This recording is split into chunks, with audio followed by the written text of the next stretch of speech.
here. I will give a little scoring update. You'll still see that it is the second half is just happening right now. The kickoff happened. The Commanders are up 20-14.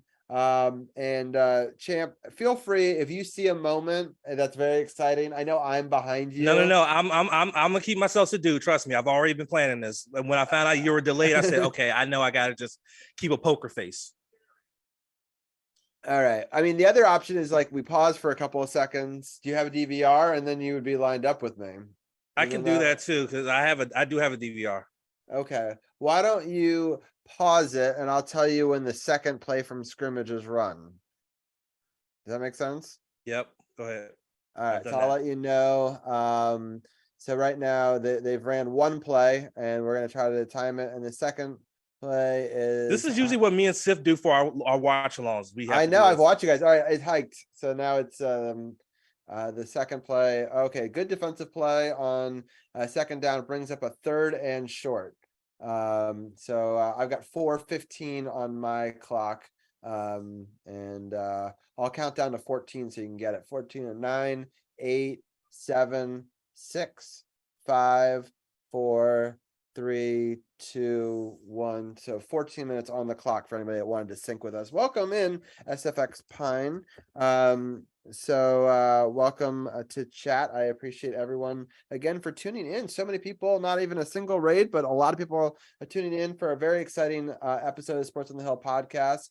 Great defensive play right there. It looked like he was going to catch it, but he batted away at the very last minute. And it's 4th and 3, and it looks like they're going to have to punt it. So their defense is stepping up. We'll start here with a little bit of Commanders talk, and then we'll switch into the Wizards. Just because it's a live game. But Champ, what are your thoughts so far in this first half? So my thoughts in this first half is Washington started off very badly with 4-play first drive, but they got lucky with the roughing the kicker penalty, but then they squandered it on the very next play. Philly scored immediately, and I thought, oh, here we go. But then they put throughout this first half, their theme has been keep Jalen Hurts on the bench, because that first half they had over 25 minutes of total time of possession to the Eagles, like less than a little more than 5. So I mean, they held on to that ball and kept that offense off the field, and it showed, and it was very effective with them being able to walk into the locker room with a 6-point lead. That 58-yard field goal from Slide was huge. Yeah, I mean, that was a crazy. Just a great drive, just no timeouts, but be able to get first downs in the middle of the field, but able to get up there fast enough to spike it. Also, the play just to throw it away and give themselves a shot at that field goal was a big play too. The catch from Bomani Jones was amazing. Yeah, and also earlier when there was that fumble, a bad hike, and he, instead of just eating it and jumping on it, which is what they tell you to do, he's able to pick it up, have enough composure, and throw it out of bounds to live to fight another day. So, and that was a really smart play, because not only did he keep his composure, not sit on it and eat it, he knew to get out of the pocket and get it back to the line of scrimmage to avoid intentional grounding. So that was absolutely smart by Taylor Heinicke to know, okay, this is broken. We need to salvage this and not have a second and like a million miles away, at least have a 2nd and 10 or something like that. And they were able to recover from that, and they ended up scoring a touchdown with Brian Robinson with the second effort and not going down and scoring a touchdown. Yeah, it was a really good drive there at the end. Let me give myself co-host, and we're going to put up some stats on screen for the Wizards. Give me 1 second while I change some screens around. Well, while you do that, Robbie, I do want to make a statement real quick about the Wizards. Yeah. All right, go for it. To the Watch the Wizards organization, I apologize for having doubt in you and saying you were going to go 2-2. Y'all made me shut what they call the PHUK up by going 4-0 this week, including a very, very convincing win against the second best team in the Western Conference on Sunday. Thank you for proving me wrong. Keep doing it. Yeah, it was really kind of an amazing week. All right, so we're going to quickly talk about the Hornets game, but people can go back to it. Oh, I need to get the cameras up. Hold on. so many different screens all at once. All right, there we go. All right, we got Champ, me, and the scoreboard live up on here. And then, so if anyone wants us to go more in depth about the Charlotte Washington game, we actually covered it last week. We did a post game show, and so that was super fun. But just to remind people, it was a really good win. Wizards started off strong in the first quarter. We're able to hold that sort of momentum through the game, and just get a really solid victory on Monday, which really set the table. So we're not going to get into this game. If people want to know more about it, we spent a fair amount of time talking about it last week on episode 288 of Sports on the Hill podcast. And I encourage people to go through there. And a nice first down, Washington. I like this new. Oh no, they spotted him short. Oh, okay. They spotted him You're short. Right, you did. I thought he had run through it, but I guess his knee was down. So Washington's been doing phenomenal on third downs. 9 of 12 on third downs tonight. That is incredible. That means they're not getting off the field. They're staying on the field, which is why their time of possession has been so high so far in this game. Is they're staying on, they're sustaining drives and keeping the ball moving and keeping the Philly offense, which is second in the league in points per game, on the sideline watching. Right. Oh, okay. Good run. Good run. Now I can do their first down. First down. Cool. All right, so let's get into the next game that sort of set the table. I just want to talk about their jerseys in this one. They had a new floor for this game. I know we don't usually talk about outfits and stuff on the show, but it was kind of a big deal. They changed the floor of the entire arena, and I thought it looked really cool. So it was a debut of the new jerseys that are designed around sorry, it was a penalty called around the cherry blossoms. And so that's kind of the theme of the new jerseys that they're wearing, as well as the court itself looked like they had blossoms all over it, which I thought looked really cool. Champ, what were your thoughts on that? Yeah, I believe those are those jerseys were the City Edition jerseys they were wearing, I believe. It looked really good. It was really nice, and I love the fact that they incorporated what is a local staple here of the cherry blossoms into that. That's absolutely awesome, and that's a great way to really represent the city, because everybody knows that when the cherry blossoms begin to bloom, people from all over the country and the world converge on DC to check those cherry blossoms out. So that was a really good representation. Yeah, I liked it too. And I think that the team got up for it. And unfortunately, it was a bad shift in this Commanders game. So it was 1st and 15, and they decided to run for it to get some of that yardage back. But all right, so going back to this basketball game, the Mavericks started off strong, 34-28. I thought, oh, here we go again. Weak start for the Wizards. Not too surprising. The Mavericks are a pretty good team. But I thought the Wizards played well in the second, and they lost it by 6 in the first, but they didn't like lose it by 10 or 15. Like they kept it still close. And they were able to get 3 of those points back in the second, outscored them 30-27. We're able to put a really good third quarter together. That had been a weakness of the Wizards in the last couple of weeks, their first and third quarters. So I like to see this third quarter where they actually outscored them by about 7, 29-22. And then in the fourth quarter, they were able to outscore them 26-22. So that was really exciting as well. They're able to hold the Mavericks to only 4 players in double digits. Spencer Dinwiddie, which, is going to show up against us because we traded him. That's kind of to be expected a little bit. But the Wizards, I thought Kyle Kuzma had a fantastic game. And Rui had a great game. What were some of your thoughts on this one? Well, Kyle Kuzma definitely had an amazing game here with 36 points and 11 boards, a double-double in 41 minutes.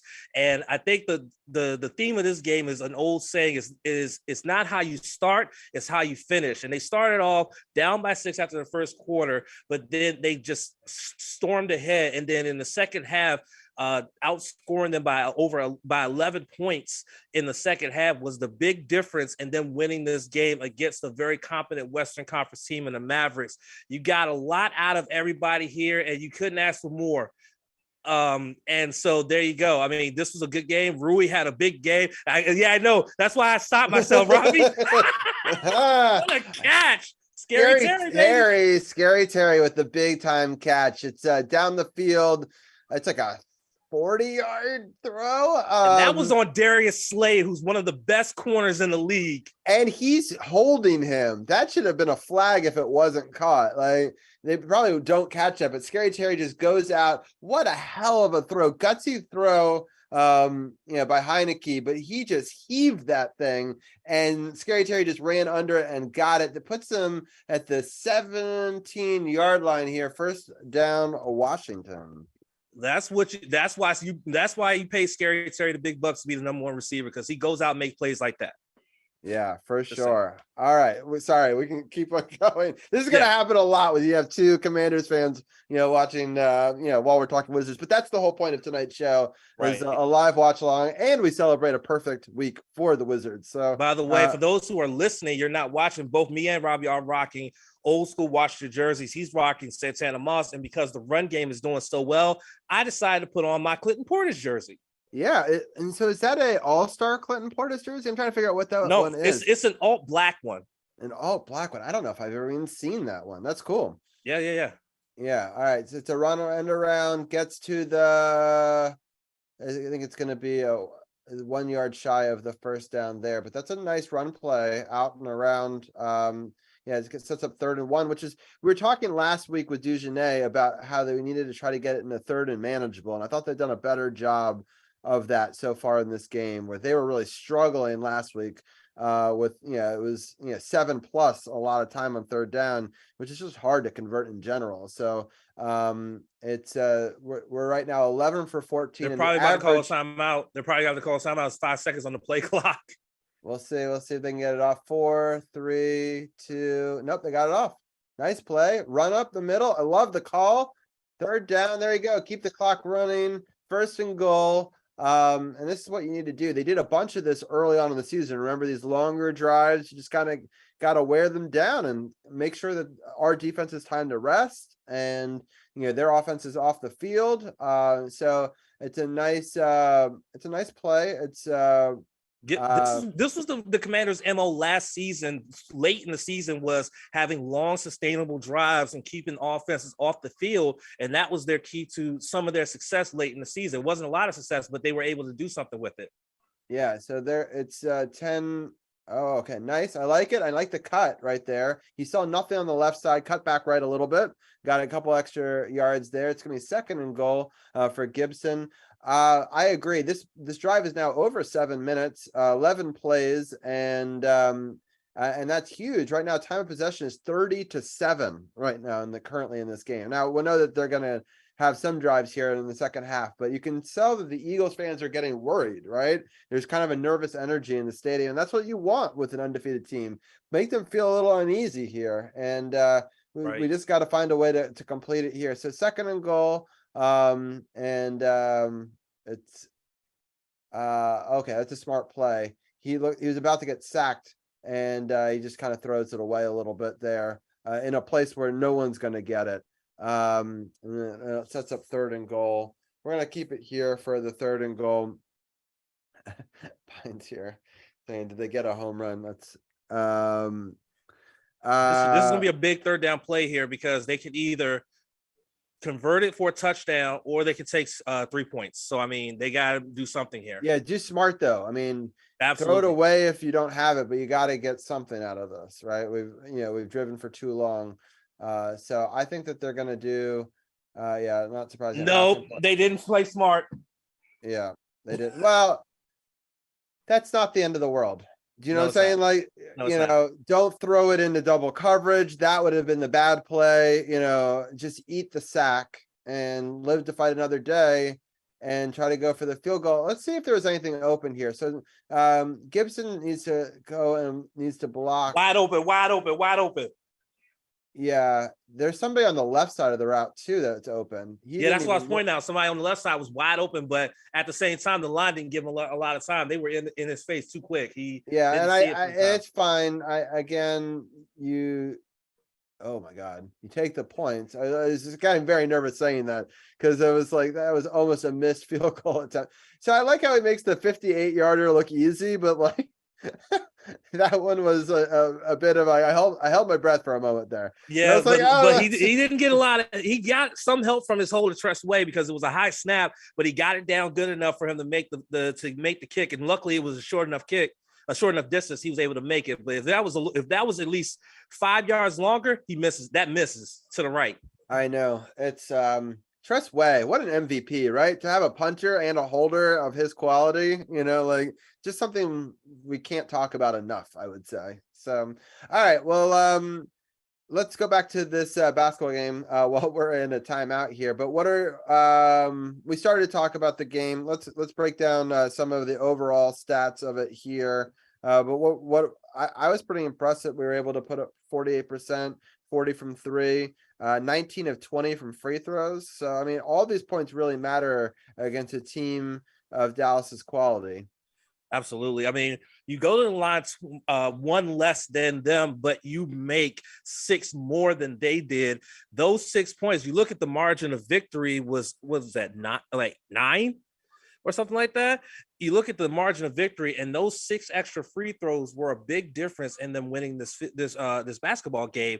And also, they shot a little bit better than the Mavs from the field, almost 49%, and they shot a little bit better than them from three at 40%. So they were able to do what they needed to do. The main thing that was a key for this Wizards team last season, which I always stressed on this podcast, points in the paint.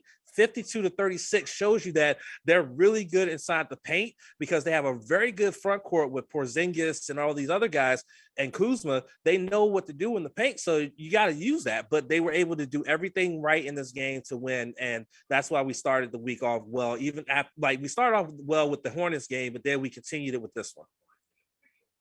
Yeah, I agree. All right, let's get into the next game, which was the Jazz game. So that game again didn't start off perfect, but we kept it close. It was, they outscored us 30-28. The Wizards once again had a really good second quarter, outscored them 33-25. In the third, once again outscored them 31-29. And then just barely outpaced them in the fourth for a 29-28 and outlasted them 121-112 victory. Overall, they didn't have anybody that scored over 20, which is always nice. And on our side, Kyle Kuzma once again played well, but Porzingis just had a monster of a game. Corey Kispert also played well. What were some of your thoughts on this matchup? So this was another one where, again, you're going up against a very talented Western Conference team in the Jazz. This is not a slouch team, but your playmaker stepped up, including Kristaps Porzingis, who had a double-double in this game. You shot 50% from the field, which is impressive, including 44% from beyond the arc. Yes, they only missed 1 free throw, but they only took 11, whereas we took 20 and only missed 3. And again, those points from the charity stripe are very, very important when you're playing a team like this. You want every point to matter in this one. Yeah, they went into the end of the first half down 2, but then they just pushed ahead and outscored them every quarter after that to go on and win. And they're continuing this homestand strong, going up against this talented team and getting a big victory on their home court. This was another really good win where they played very well in all facets of the game. Was it perfect? No, but we're humans. We're not perfect. But as long as they get the job done and fight and do what they're supposed to do, they're going to win these every time.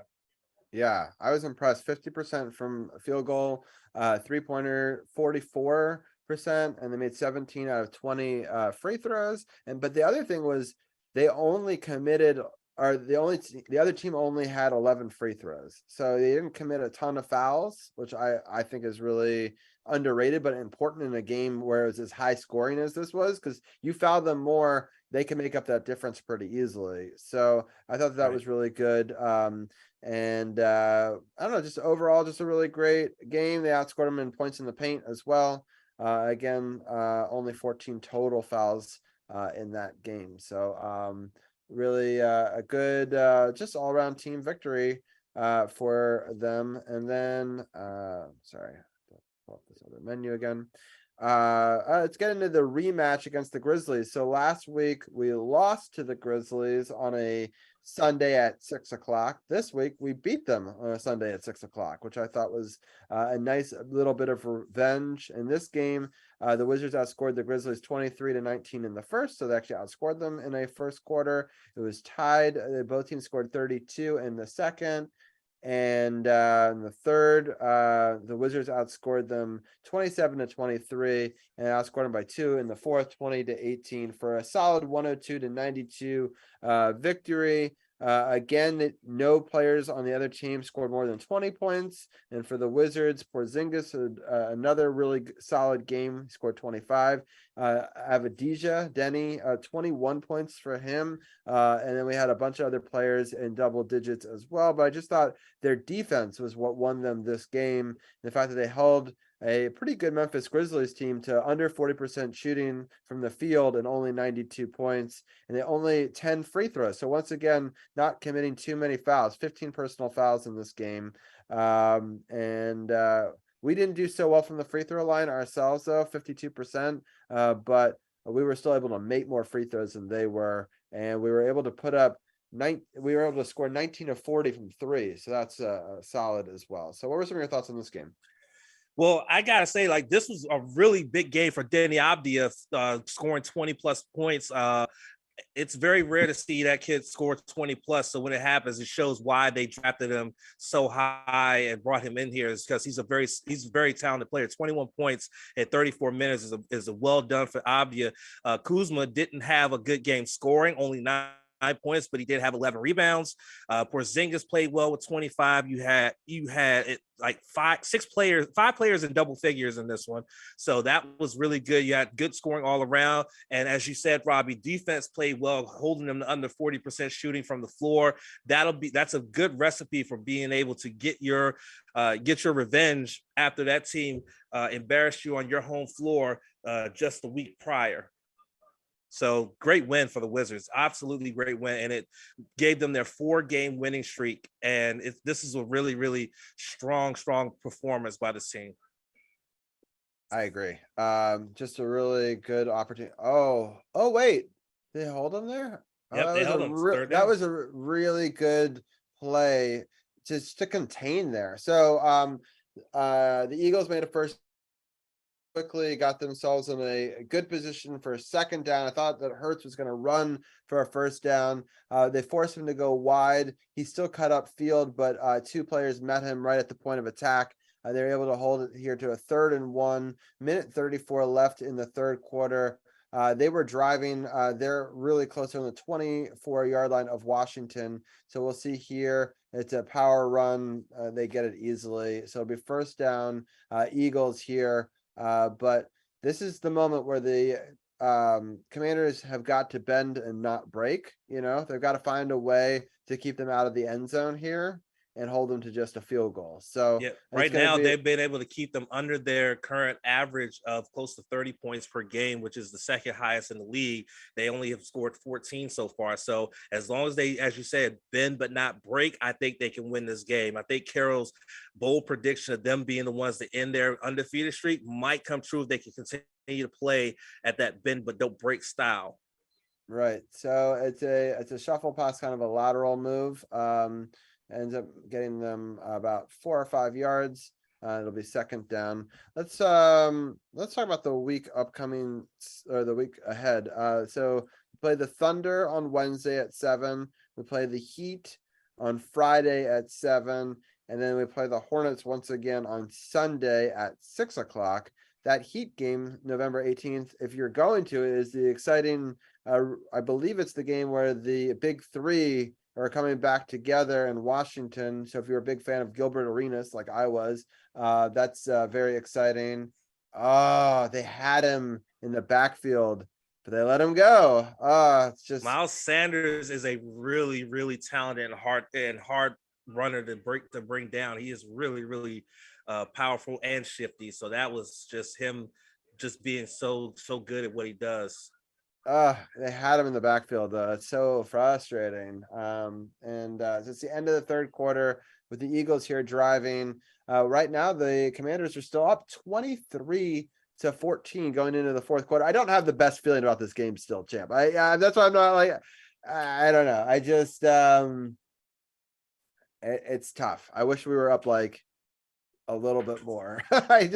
We saw a 10-point lead evaporate recently. And so, right. Well, I mean, again, if they continue to have these long 10 to like 12 plus play drives, these 7+ minute drives, I think they could pull it out, honestly. And again, this right here is going to be on the defense. They got to keep them out of the end zone, force them to make a field goal at this point. That way it goes down to a 1 possession game. Then they can go out, the Commanders can, and they can just have another sustained 7-minute drive to keep that offense off the field. If they can have a 7-minute drive to start off this one, depending on how long it takes for Philly to either get a field goal, or maybe the Commanders get a turnover, a 7-minute drive at like 14 minutes in the game, that's down to 7 minutes in the fourth quarter. And if you score, make it a 2-possession game, they got to go up tempo and they got to score quick. So, I mean, that's basically the story here, is that if the Eagles score here, whether it's a field goal or a touchdown, you just need a 7+ minute drive again and score. Whether it's a field goal or a touchdown, I would prefer a touchdown to make it easier, but that's what you need if the Eagles score here. Is just another long drive of 7+ minutes, and boom, there you go. I just don't have I hope we can hold them to field goal. Still have a good feeling. It's just, the Eagles are a very shifty offense. They have a really good offense. But we'll see. I hope that they are able to prove me wrong and step up big here. Let's take a look at this week ahead. What are your thoughts on we'll start with the Thunder game. What are your thoughts on the Thunder coming to town? So we're in the middle of a 6-game homestand, if people have not realized that part yet. Right. We won the first 3 games of it. And it's rare to play the same team. Oh, no. I'm sorry. We played in Charlotte on that last Monday. Anyway, so what are your thoughts on this Thunder team? All right, so this Thunder game here is one that is very, very, very, very intriguing. And here's why. Again, Western Conference teams are always teams that make me nervous, because the Western Conference proves, even with despite their records, they play very well. Now, this Thunder team is only 6-7. Yes, they're 6-7, and their guard, Shai, is averaging 31 points per game. But if we could get another big game from Kyle Kuzma, and then also get a good defensive effort from this team, I think that they can. No. Right. Okay. So I was right, and it didn't even take one. It was one play later. So I don't like being right, but I don't know. We're not tackling particularly well on that drive. Devonta Smith, man, that dude is something, ain't he? Holy crap. Yeah. All right. So that makes it 20-23 with a extra point coming up. By the way, Troy Aikman just mentioned that it's Devonta Smith's birthday today. He just turned 24, and he just scores a touchdown on his birthday like it's nothing. Okay, cool. Yikes. All right, extra point up and good. It makes it a 2-point game. Oh boy. This is going to be interesting. Well, again, they just need another long drive. That's all the Commanders need. They need a long drive and just score a touchdown, and it means nothing. That means nothing. They just got to go out there and execute. That's all. Right. Still a lot of time. 14:54 left in this game. What were we talking about, the Thunder? I don't even remember. We were talking about the Thunder, and I was going to say we should be having Bill back after he was in the NBA health and safety protocols. He should be back. He missed the Grizzlies game, but they should have him back for this one. And so it should be with having him back along with Kuzma and with Porzingis, I think that they can win this game against the Thunder. The Thunder, their record is 6-7. But I think that if you have your key components there, I think you win this game. Yeah, for sure. Just was taking a look at who the Thunder have played recently. So they have lost to the Celtics. They beat the Knicks. They also beat the Raptors, and they lost to the Bucks in overtime last Wednesday. Yeah, exactly. So they played a lot of games recently. So they've played yesterday. So it's Sunday, Monday. They're taking Tuesday off and Wednesday. So they've got 3 games in 4 nights. So Not such an easy stretch for them, which is probably pretty good for us, hopefully.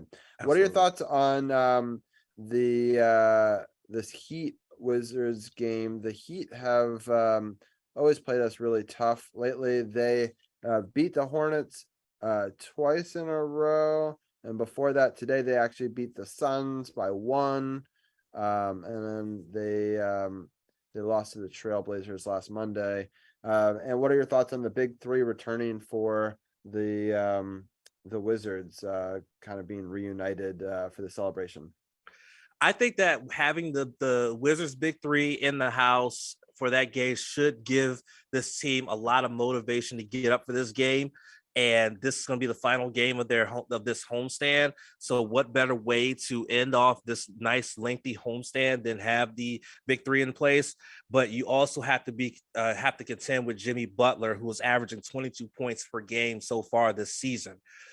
But the Heat are not a team that doesn't score a lot. They average 100, almost 111 points per game as a team, which is T19th in the league. So they score. They can score, and they shoot fairly well at almost 46% per game so far. So defensively, you have to be very cognizant of how good this team can score and shoot and play and play. So defense is going to be at a premium here. And just like I said with the Memphis game, with the game prior to that against the Thunder, you have to have your big playmakers make plays like Porzingis, like Kuz, like Beal.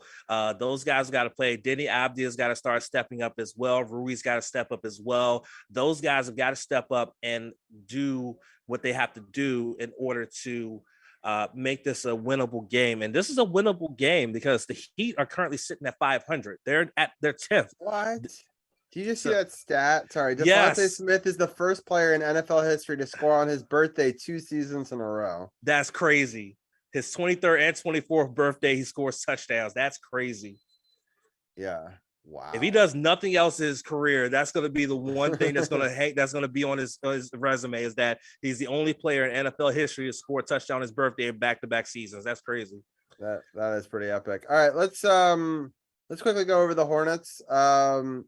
So they lost to the Heat twice in a row. They beat the Magic today. They play the Pacers on Wednesday. They play the Cavaliers in Ohio on Friday, and then they play us on Sunday. And that's a nice play call. Ooh, Whoa! I think it's a hit out of bounds, right? Yeah, that's unnecessary roughness. Definitely. Yeah, I like that he drew that out of him, and he had so much momentum he couldn't really stop it. I think it's the right call, though. I think now they're Look gonna at this pick play. it up. Look at this. Look at the play. Look at the play call. Look at this. Yeah, I like it. Wow, it looks like it's gonna flea flicker it back, so it stutters the defense for just a second. And he gets to the end. Oh, it's Okay. helmet to helmet. Oh yeah. All Helmet to right. helmet. Helmet to helmet. I'll take the extra 15 yards. Absolutely. Absolutely. All right. So that sets us up nicely. First down, because he may have been shy by just a couple of inches without it. It's a personal foul. 14 minutes left on the clock here in the fourth quarter. It's first down, Washington. Oh, we didn't do the command, but Carly already did it. Oh yeah. Oh really? But Well, how she did did the know? flag one. She did the got flag it. one, but then she didn't do the first down one. Yeah. So yeah. Anyway, so what are your thoughts on the Hornets upcoming? All right. So the Hornets are not very good if you look at that record. They're 4-11 at this point right now. They're towards the bottom of the Eastern Conference. But Terry Rozier is playing very well. Averaging almost 22 points per game. So he's definitely going to be someone you have to definitely keep an eye on. But as I've always stressed with this Wizards team, it's all about defense. You have to play straight, stylistic defense. You have to make sure that they are able to, you are able to neutralize whatever threat there may be, and then go out on the offensive end and be able to score when you need to in order to be successful. So I think they win this game. Honestly, I think that I think that the Wizards can go 3-1 this week. Honestly, I think that 2-1 this week. I'm sorry, they can go 2-1 this week. I think that the Heat game will be the one game we lose, even though it's supposed to be the night we get the big three. I think that's where it's going to be the letdown. But I think they beat the Hornets to end off their. Ain't no fucking shot. No. Ain't no way. Oh, that's frustrating. That's frustrating.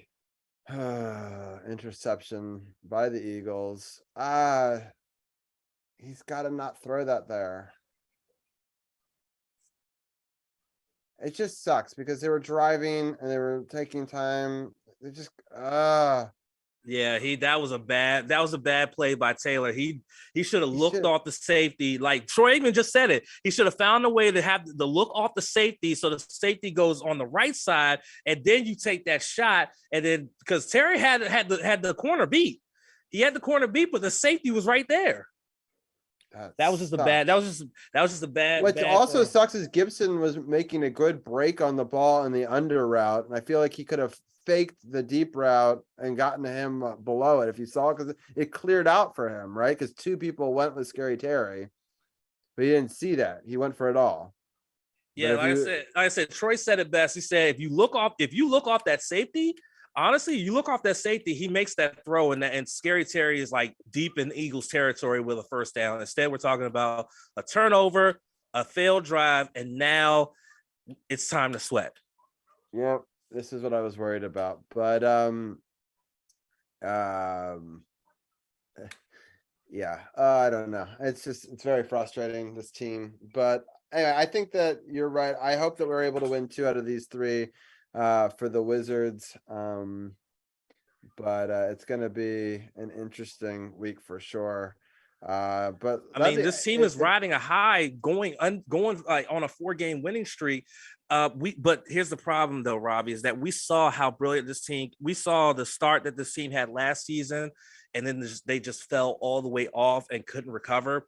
And so this season, they've been able to like start off really good. They're at 8-6 right now after yesterday's win, but can they sustain it? Because this is a long season, it's 82 games. We're only 14 games in at this point.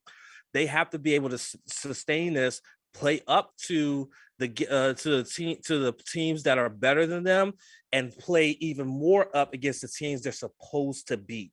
And that's the problem that this team has. That if it's a team that's not as good as them, they seem to play down to them, and then that team ends up finding a way to win. They have to be a team that they're better than. They should be able to put their foot on their necks and just dominate them. And they sometimes don't do that. So they need to be able to do that. Like, and it has to start with OKC on Wednesday. It has to start there. Like I said, the Miami Heat game, just to be fair, I think that's the one where it's a letdown, but I think they win 2 out of 3. Yeah. I hope so. They just got to find a way, as you said, just to beat all these. I'm a little bit worried. What are your thoughts on Beal coming back into this lineup? I know some people are like, "Oh, we're doing better without him. You know, how do we integrate him in?" I mean, obviously he's a tremendous player, so I can never think we're better without him. But I feel like all the rest of the team sort of steps up in his absence, and they kind of rely on him to make plays a little bit sometimes. What are your thoughts on reintegrating him into the team? Listen, Bill is your when John Wall got shipped off, Bill became your franchise player. So you have to have your franchise player there. You have to. There's no, oh, we play better without Bill. Anybody who says, oh, we play better without Bill, I don't know what you're talking about. You need Bill there because he's your franchise player. The man goes out there and score and plays well every time with heart and passion. He goes out there and does what he has to do. And when you have a compliment that he has in terms of like Kristaps Porzingis and Kyle Kuzma, Rui Hachimura, you need that piece in there in order to make teams have to figure out who they got to defend tightly in order to be successful, and that's what makes this team very unique, honestly. So I say to anybody who thinks we don't need Bradley Beal, maybe you should think about switching and cheering for another team, because I think there's something wrong in your head when you say that. Honestly, that's all I gotta say.